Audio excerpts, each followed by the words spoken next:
भगवत गीता में एक बहुत ही खास पल आता है जहां इतिहास का सबसे महान योद्धा एक ऐसे मोड़ पर खड़ा है जहां से कोई भी रास्ता चुनना नामुमकिन सा लगता है। ये कहानी सिर्फ एक युद्ध की नहीं है, बल्कि उस लड़ाई की है जो हम सबके मन के अंदर चलती है।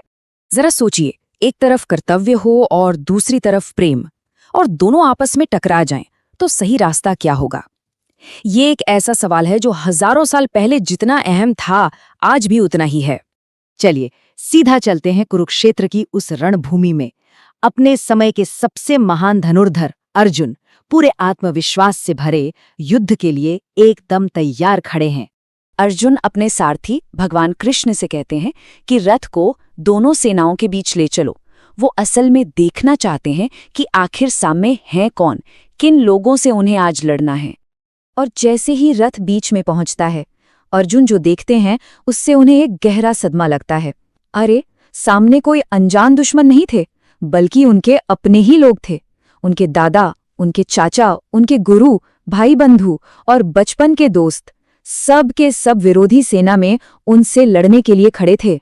अर्जुन की हालत इतनी खराब हो जाती है कि वो कहते हैं, अपने ही लोगों को युद्ध के लिए तैयार देखकर मेरे अंग कांप रहे हैं और मेरा मुंह सूखा जा रहा है। उनका शरीर उनकी मानसिक पीड़ा का आईना बन गया था। तो इस गहरे सदमे से उभरकर अर्जुन अब युद्ध के खिलाफ अपने तर्क रखना शुरू करते हैं। और ये सिर्फ कोई इमोशनल रिएक्शन नहीं है, बल्कि वो पूरी तरह से समझाते हैं कि ये युद्ध आखिर गलत क्यों है। उनका सबसे पहला और सबसे बड़ा तर्क यही था कि ऐसी जीत का आखिर फायदा ही क्या, जो राज्य अपने ही परिवार वालों के खून से सना हो।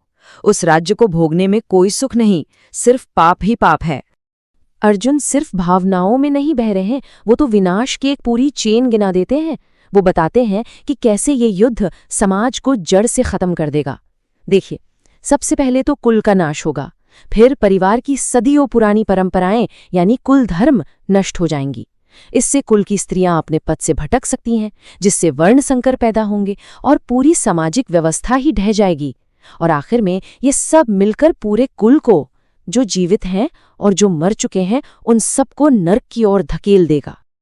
अर्जुन खुद को कोसते हुए कहते हैं, हाय, कितने दुख की बात है। हम लोग राज्य और सुख के लालच में आकर अपने ही परिवार का नाश करने जैसा बड़ा पाप करने को तैयार हो गए हैं। उन्हें लगने लगता है कि इस सब के पीछे की वजह सिर्फ और सिर्फ लालच है। लेकिन कहानी यहाँ एक बहुत ही दिलचस्प मोड़ लेती है। टीकाकार हमें एक अलग ही नजरिया देते हैं, जो ये सवाल खड़ा करता है कि असली दुश्मन आखिर है कौन। यहाँ से युद्ध का मैदान बाहर से अंदर की ओर शिफ्ट हो जाता है।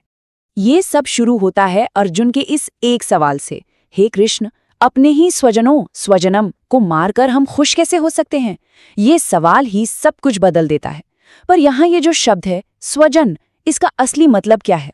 और यहीं पर मोह का कॉन्सेप्ट आता है। मोह मतलब अज्ञान से पैदा हुआ लगाव। ये वो भ्रम है जिसकी वजह से हमें शरीर के अस्थायी रिश्ते जैसे कि माँ बाप, भाई बहन, दोस्त स्थायी लगने लगते हैं।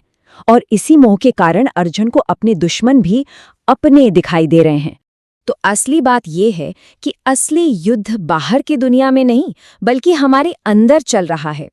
ये जो पूरी दुनिया है, ये हमारे मन का ही तो आईना है। असली रणभूमि हमारा मन है। अब देखिए फर्क कितना बड़ा है। एक तरफ है अर्जुन के बाहरी दुश्मन, उनके रिश्तेदार, उनके गुरु, उनके दोस्त, और दूसरी तरफ है टीकाकारों के बताए हुए असली भीतरी दुश्मन, काम, क्रोध, लोभ और मोह। ये है वो असली दुश्मन जो हमारी आत्मा की तरक्की के रास्ते में खड़े हैं। चलिए अब अर्जुन की इस दुविधा की एक और परत को समझते हैं, और वो है सामाजिक कर्तव्य और शाश्वत सत्य के बीच का फर्क। अर्जुन की सबसे बड़ी गलती ये थी कि वो अपने परिवार से जुड़े कर्तव्यों को ही अपना सबसे बड़ा, अपना आखिरी धर्म मान बैठे थे।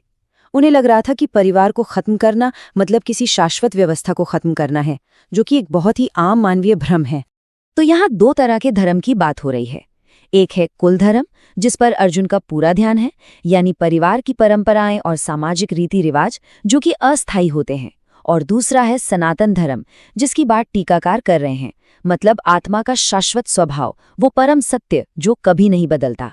तो मतलब साफ है, असली सनातन धर्म कोई सामाजिक नियमों की किताब नहीं है, बल्कि वो तो आत्मा का अपना सच्चा और अविनाशी स्वभाव है।